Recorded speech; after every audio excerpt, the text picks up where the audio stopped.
What your physique says about you. This is going to be the first of a 4-part series in building an aesthetic body. I know there's a lot of those videos out on YouTube, but I'm going to give my spin on it for what it's worth.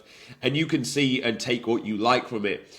A lot of people will give you the workout routine, nutrition plan, and that will definitely come in later videos. But it really falls on deaf ears if we do not fix the underpinning issues as to why people are the way they are, act the way they act, and look the way they look as a direct result of that. So that is going to be that's why this has to come first before any of the other metrics in order to get you into the best condition that you ever have been in your life. So if you are someone that is quite open-minded, willing to change and improve yourself, I think you're going to take a lot of value from this video, and if you're not really that type of person, you'll probably get upset about what I say in this, and that's okay. I'm not here to please everyone, but I am here to serve the people that always return to the channel, which I fucking love you. Thank you very much for doing that. So if, however, this is the first time you come across the channel, welcome. My name is Tom Sergey. I run the Gorilla Platoon. This is an online physique transformation program where we get results like this and help people basically turn into the man that they are actually capable of being so they can go and fucking dominate whatever field of the world they need to do so in. So we are now going to roll straight into the video. You will have the framework I use to get the results that I do from a mental standpoint, and how we really get people that are obviously not in good shape and as a direct result of their own habits into fucking absolutely killer shape with maybe top 10 or at least top 10, maybe top 5% physiques across the country. So yeah, let's roll in straight from here. So whenever you have tried to get in shape in the past, it kind of feels like a fucking full-time job, doesn't it? You're like, right, I need to prep my meals, I need to go to the gym, I need to do my steps, I need to get to bed early, I need to do recovery, and it feels like you're swimming upstream. It feels painful to do. Maybe not in the first week or two because you're riding the wave of motivation, but after that, when that motivation has fucking gone, the dust has settled, and the cold hard reality of you having to go through suffering to get the physique you want has really set in. It almost feels like you're swimming upstream, or you're trying to run with a big elastic band wrapped around your midsection and someone pulling you back the other way. And I'm not sure if you've ever wondered, why is that? Why is it so hard to change? Why does it feel so mentally taxing? And why does it feel like a full-time job when I'm trying to improve myself? And I'll tell you why. For the longest of time, you have acted in accordance with a few things. The first is how you see yourself. So you are in the shape you are right now because for the longest of time, you've been okay with it. And that's how you viewed yourself in the world. I am this guy, and this is me now, and that's how I put myself into the world. And what that has done, it has formed your identity. Now, your identity is very precious to you. If I come and attack your identity, you're not going to like me. You're going to think I'm an arsehole that's coming to attack you personally. So you will do whatever it takes to uphold and protect said identity, which means you will then do habits on a daily basis that affirm your current self-image. Because if without a self-image, you would be very confused in how you would put yourself into the world. An analogy I'll give you is I was once in Amsterdam in 2019, and we took these mushrooms, and they were pretty fucking strong. And after a few hours of fucking laugh and giggles and stuff, it started to get to the point where I was so confused about everything, I almost forgot who I was and what I stood for. And then we had some sugary sweets and it wore off. But that is what I can only imagine it would feel like if I was to take your self-image completely off you. You wouldn't know how to position yourself in accordance in the world.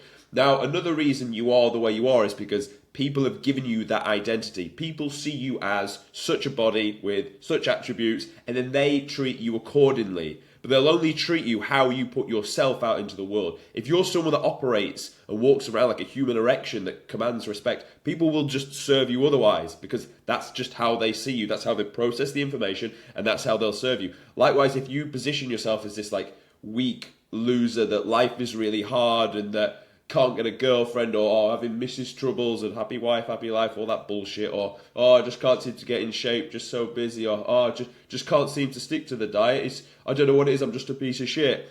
If you act like that, people will treat you in accordance with that because that's the way you've given them the information to process. So they will act in that way. And then what this is also doing is affirming how you see yourself. And it can really be a very downward toxic spiral, or it can be a very fucking projectile upward spiral. It just really depends on how you're going to put yourself out into the world. Now, the seesaw analogy where we've got old you versus new you, this is why it feels like you're swimming upstream, because the old you is simply weighing down the new you. You've done too many habits for too long in, let's say in this analogy of building an aesthetic body, in the wrong direction. So for when you want to try and get in great shape, the new you is so small, his habits are so frail and so weak that it's so hard to stick to them over the long term. You can't, and human beings can't just turn one thing off and turn another on. Some can. Some people can stop smoking and then that's them for the rest of their life. Most people, though, they call it relapsing or whatever, they will succumb to that eventually because they're just being weighed down by the old you. Now, I'm going to draw, and the reason why I've not done this in presentation view is so I can draw on the screen and actually give you the analogy of what I'm speaking about. So if we were to say, let's get the pen out and do some drawings. Okay, so we've got the old you. In fact, let's go.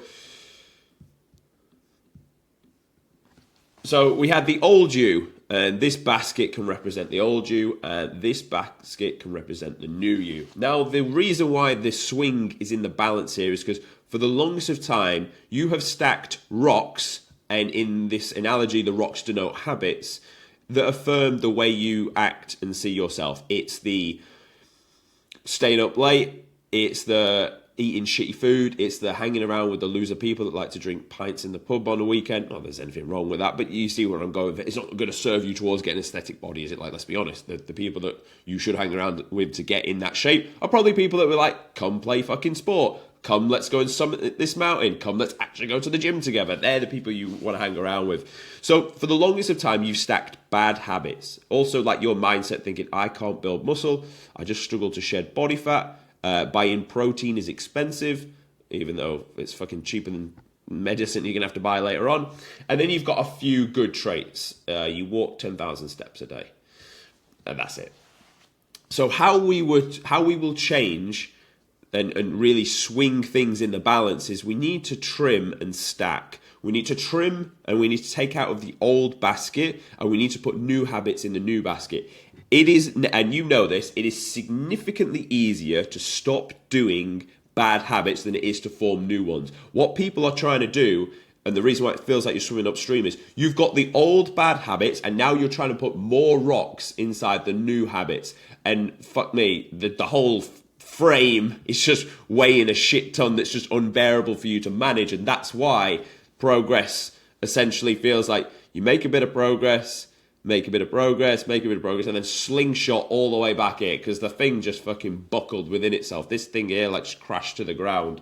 So it's much easier if we take out the bad habits.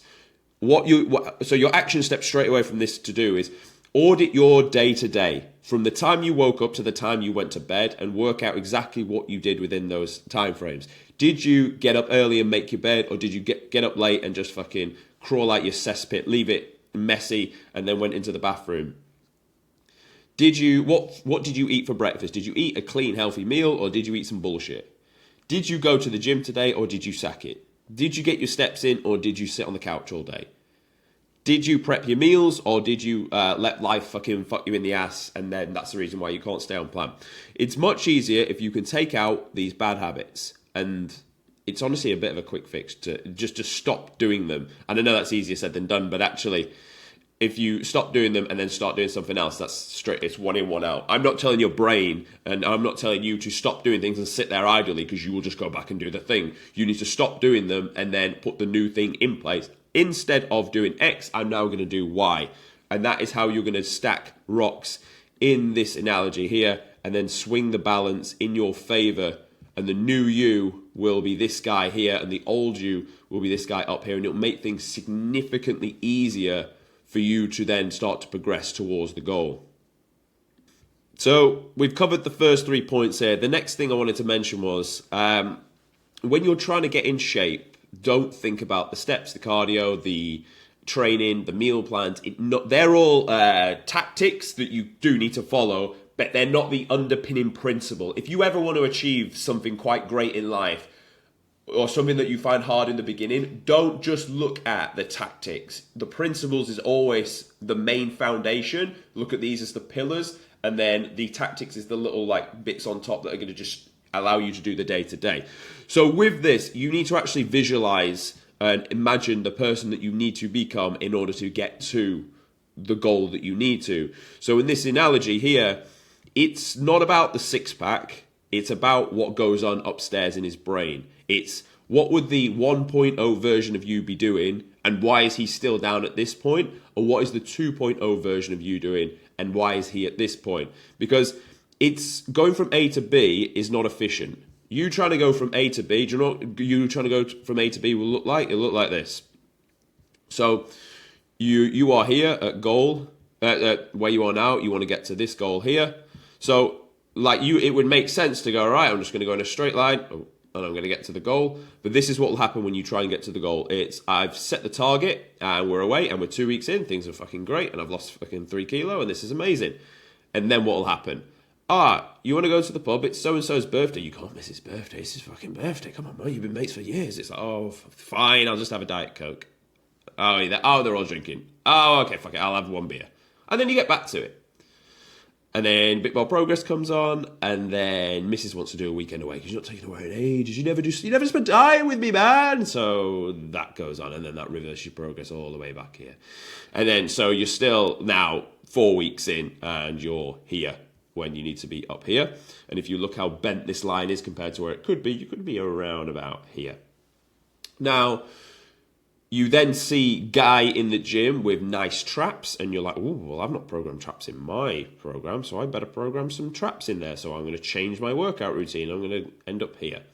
And then, what about my forearms could definitely do with more meat on the bone, so I'll change mine and put a bit more forearms in it. By the way, you're not moving backwards in this, but you're not moving forwards because you're changing the plan. You need to stick to one version of the truth. And where I'm going with this is there will always be something as to why you couldn't stick to the plan or the plan needed changing. There's always some reason why, and your progress will look like this. It'll be moving slightly forward, very slowly over time like this, when it could be as simple as going one straight line.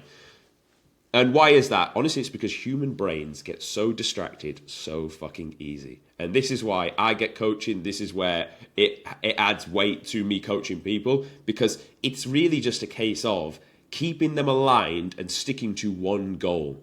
Now, you need to remember, why did you set that goal in the first place? Because if it's not so compelling, you won't stick to it through thick and thin. If you wanted it for a shallow reason, you won't achieve it. However, if you wanted it to alleviate some pain in your life, then you will remember that fucking pain because you felt it. So remember why you set the goal. I want to get in great shape because my girlfriend is a 3 out of 10 and I feel depressed when I'm around her.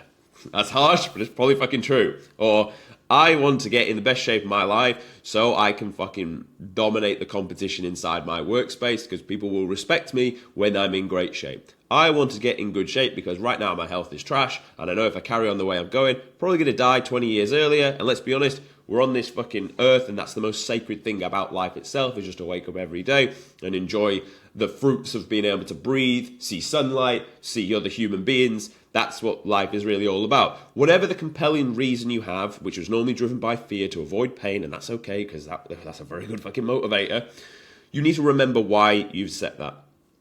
And you need to put like the horse blinkers on when you're going towards the goal and fuck anything else off. Now that takes discipline in itself. And one of the key attributes, character traits that you need in order to get to the goal is discipline. It's the ability to say no to the thing that you wanted to do, or it's the ability to do the thing that you didn't want to do. So someone that goes to the gym for 5 years straight is not really disciplined in the 5th year going to the gym, because at that point he fucking likes it and it would pain him more to miss the gym. So you always need to be thinking of, how can I train the muscle that is disciplined? Now for you in this analogy, if you've always struggled with this, your disciplined muscle is going to strike gold with newbie gains, because every day is going to be you affirming more discipline to yourself. How do you affirm that? Well, you track your metrics. So you're going to weigh in every day, see the scale weight comes down. There's some affirmation of discipline. You're going to have logged your food for the day, know you hit the target, more discipline achieved. You're going to hit your steps and you're going to have logged that, more discipline achieved. Same with cardio, same with meal prep, same with going to bed earlier. All that, as long as you log it in whatever you want to do, phone, notebook, you are affirming to yourself day after day after day that you are becoming that person that you need to, and you've got days of discipline that you can put your hands on, and that's important because you're going to need to lean on that on your dark days and be like, I've actually made progress, I'm actually more disciplined. Oh yeah, here's 27 days to prove so. I am more disciplined, I am that guy. So going back to it, the quickest way to go from A to B is not to go from A to B. It's to already act like you are the guy at B. So, and as arrogant and as naive as that may sound, it works a shit ton. If you believe you are an athlete, you will just act accordingly with an athlete. Why? Remember when we spoke about in the beginning, if you will affirm your identity of how you see yourself, you'll do whatever it takes, i.e. your daily habits, to affirm that identity of you. If that's how you want to be seen in the world. But you have to generally fucking live, feel, breathe, and believe that you are that person. And this is where like it takes a little bit of arrogant autisticness to stand in the mirror and be like, I am the fucking Giga Chad of all Giga Chads. I lay fucking pipe. I am the best thing since sliced bread. And obviously in the beginning, it's going to be a slight bit of arrogance, but like kind of, but no one's really going to see it, so it doesn't really matter. But you actually need to start thinking and feeling like that if you want to be that person. Because let's be honest, the 2.0 version of you, he generally walks around and feels that because he's done the things to get there. The problem is, if you don't believe you can be that person, you will always revert back to how you see yourself in the beginning, and you will continue to slingshot back to that level. A great analogy I heard is the analogy of hot coal rocks. Let me draw this out for you. So in the analogy of hot coal rocks, let's call this the line of hot coal rocks. If I threw you on hot coal rocks, you would jump off really fucking fast because it's hot and it's uncomfortable. It will burn your fucking feet. So you will jump off as quick as you can. Now, the hot coal rock analogy wants to resemble your standards for things in life. So it can resemble how often you get a fucking fresh trim. For me, it has to be every week, because past that point, it just looks scruffy and messy. I have short hair, so if the sides get too long, it just looks fucking like a microphone. So I have to get that done every week. The place I stay in, normally every 3 to 4 days. Past that point, there's bits on the floor, there's fucking hair on the floor, there's shit like creeping up, there's dust, and I have to clean the place. For my level of income, there's a certain average where I'm like, that cannot go below that line. I will fucking stop all socializing, all like anything to do with like party fun, anything non-essential will halt on the spot until we are back up above that point. So what this is resembling is your standard of things. Now you need to have that standard with your physique, with how you see yourself. Because if you generally are okay, and let's be honest, like people are the way they are because for the longest of time they've been okay with it, and it sounds brutal to say that, but otherwise they would have fucking done something about it. Because let's say they are 15% body fat, a little bit skinny. If they got to 20% body fat and the same level of skinny, they would be they would not like that image. They'd look in the mirror, they'd feel like a piece of shit, and they would do something about it to get back to the baseline standard. The same would go for their income. If it dropped below a certain point, they'd be like, fucking survival's at stake. We need to fix this, otherwise, like, I'm going to die. They're the same for, like, how clean they are about something. It's like, right, enough's enough. This place is an absolute fucking shit tip. Let's get this squared away. And what we need to do, and the only difference between you and, let's say, like, you know, like the top fucking people in the world, like the top football stars, the top actors, the top fucking politicians, the presidents, all that sort of shit. The only reason they are where they are is because their hot coal rock line is up here.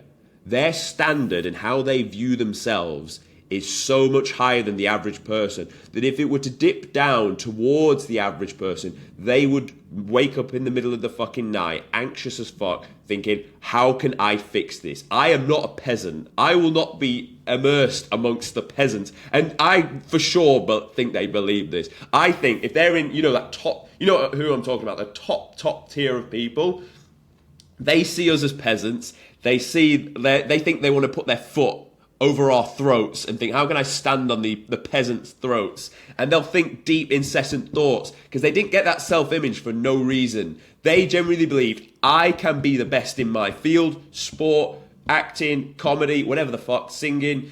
They thought, I can be at the top of the game. I am not a fucking peasant. I will stand on the brains of the peasants. That's generally the way they see themselves, and their hot coal rock line is so fucking high, and they've done whatever it takes to get it up there. So that's their standard. It will just not dip below their standard, or they will wake up in the middle of the night with fucking night sweats and fears, thinking about being a peasant. Now, where am I going with this? We want to raise your hot coal rock line, and that is the analogy we're doing here when we're developing our own self-image. It's my hot coal rock line, and let's imagine that this is you speaking now, is I have a six-pack, I'm 80 kilos, I only sleep with 8 out of 10 girls, I have good friends, and I always travel to at least 3 countries throughout the year. You want to get yourself from where you were at that point to this new point here. And what you want to imagine is this is the baseline standard. This is the hot coal rock line where if I fell below it or if I put my feet on it, they'd be burning, and I need to get it back to and above the hot coal rock line. I hope this analogy resonates with you. It really, really resonated with me, and I can fully understand now how people at the top are at the top and why they stay there, because they just generally believe they are the fucking best thing since sliced bread in that field. And they don't deserve to drop down and be with the peasants. So that's the way that analogy really, really resonated with me. I hope it does with you too, and you can take that into your own lives. So that's what we do. We raise the hot coal rock line, and then your habits will cement and align yourself with how you view and see yourself.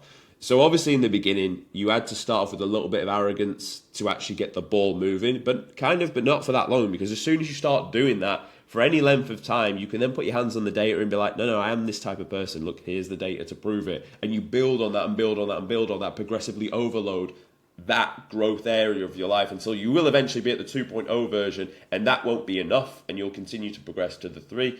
And people say it's like a bad thing that, you always want you achieve the goal, you always want the next thing, but like, what else is there to do in life other than just continuously make yourself better? Like, let's be honest, an idle brain is fucking, well, it's not good, is it? It's the devil's playground, an idle brain. Like, look at high level sports athletes that got to the top, then didn't set a new goal. Where do they go from there? They fucking party, they take a shit ton of drugs, they fall off and they crash and they burn because their brain got idle. It was so focused, so stimulated, had to get so high up to the best point where they are to be the top of that field and that industry, which is like, absolutely full credit to them. But then they didn't set the next goal, and then they fucking fell off, and some of them killed themselves, some of them like just end up in a bad way and lose all the respect they had in the first place.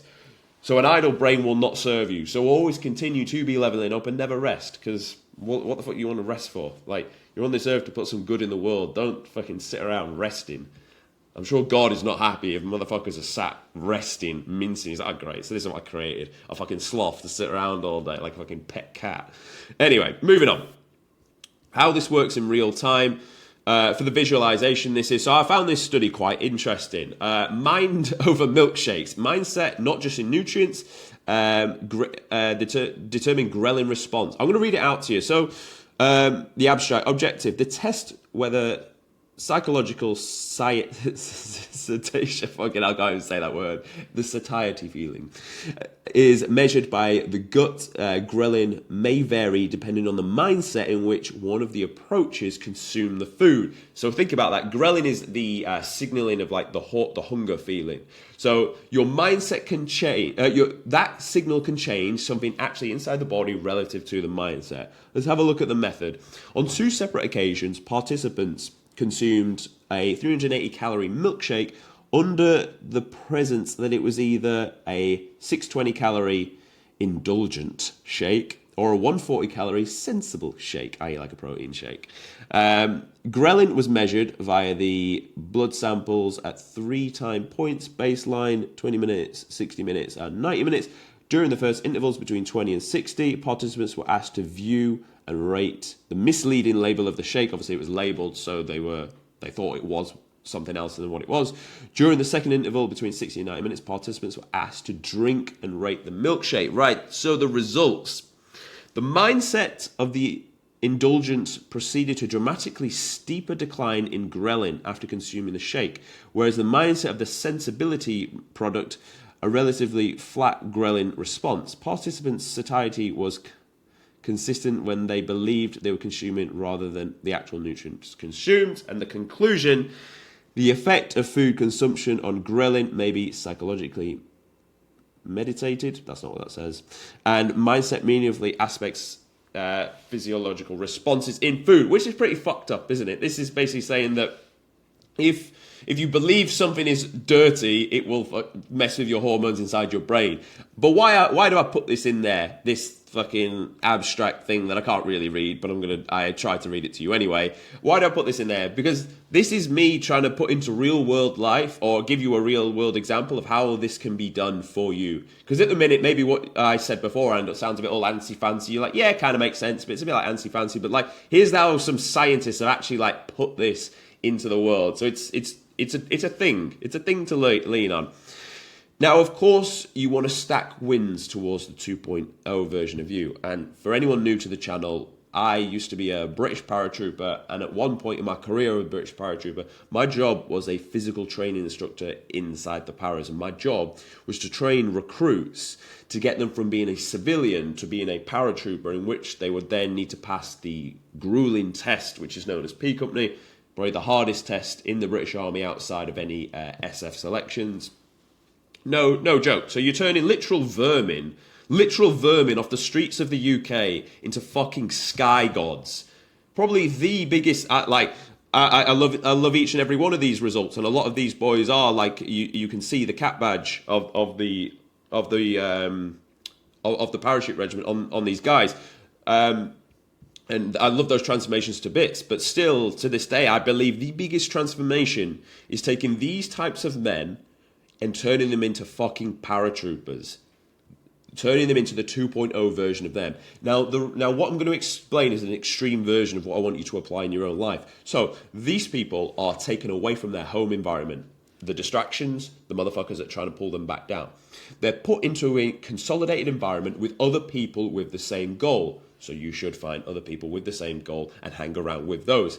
They are then almost brainwashed by these absolute gods that are the training team, that are the platoon sergeant, platoon commander, and the section commanders, and then fucking me, their platoon PTI. And they are literally from day one, week one, you are joining the British Parachute Regiment. We are the fucking elite. We are the best of the best. Everyone else is a fucking crapper. Do not listen to anyone else. You will be a fucking sky god. We are the winners. We are the fittest. We are the best. Day after day after day, they are bred into them of that. And of course, they are being trained by these people in all of the actual physical skills you need to be a paratrooper. All of the weaponry, section attacks, like attacks, nav, or med, all that sort of stuff. They're taught with these. So the fact of the matter is, you get a group of people with the same goal. You have teachers or mentors, in which case you could get a coach, or you could find someone that you generally look up to take you through the process. I tell you what, fuck it. If you want me to take you through the process, there'll be links in the description. You can book a call. I'm going to plug my service there and that'll be it. But anyway, you can find someone else. It don't have to be me to manage you through the process. And that is how you will get to the end. Now, what I give you this just because it's a very extreme version of what I want you to do in your own life, which is find people with the same goal, remove yourself from people that don't have the same goal, find a leader to take you to the goal, and you will get there. It's that simple, and you will understand the new version of you. All of these guys here see themselves as the top fucking top fittest guys within the UK, within England, and they generally believe that they are the fucking best thing since sliced bread because they've got this maroon machine on their head, and they had to work really fucking hard to get it. So they generally believe that, and they should, and they deserve to believe that. And what we want to do is apply that into you and your life. So visualization is a real thing, I believe. Don't be gay about it. It doesn't have to be gay, visualization. It's like it's just how you look at it as like pre-programming your mind. In fact, yeah, the way to program your mind. It's like a map for the real thing that you will do. So the example I always give for this is when I was in the British Army, I would have to give speeches and talks in front of large groups of people. And beforehand, I would always visualize how it's going to go. And obviously I'm going to visualize it going, well, why the fuck would I visualize myself being like stood up there naked, stumbling my words, everyone laughing at me? I wouldn't do that, would I? I'd picture myself absolutely dominating the speech. I'd learn it inside and out. I knew when to push pace and speak really fast. I knew when to slow it down. I knew when to go high. I knew when to go slow. I knew when to fluff up and, get the audience going. I knew when to fucking attack at the audience and get in their brains. And I would practice that. So when I delivered it, it would go really fucking well because I'd pre-mapped it in my head. You want to do the same thing for you when you are going to do something more challenging. And this can go to your own general growth. Like, let's say you're a single guy. Go and visualize yourself going and speaking to that girl. You know what you're going to open with. You know what you're going to say next because women are fucking predictable. You know what they're going to say next anyway.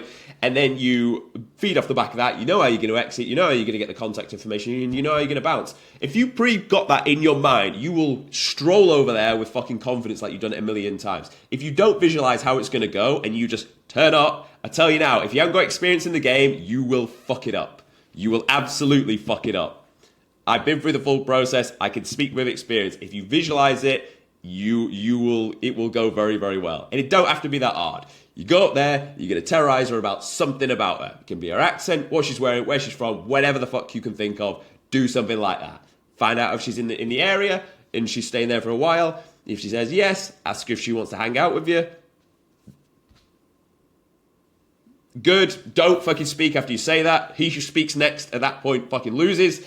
She'll say yes or no, get the information, and bounce. Simple. 4 steps. 4 events of you speaking. You can visualize that in your head. It don't have to be that complicated. It don't have to be that long. But if you've done that and you go and do it, you will execute your build confidence on that area. So take that into your own life. But it doesn't matter. It can go into how you're going to perform the gym workouts, how tomorrow's going to go, how you're going to... It also works, so it works in the immediate term, like that analogy I just gave you, but it also works in the long term. Visualize how I do it for myself. How am I going to be in 6 months' time, a year's time, me getting to a big goal I've set, and continue to visualize that? Because you can do the long term, and that's like your North Star, or you can do the short term, that's like your day-to-day, which is going to get you to the long term, the North Star.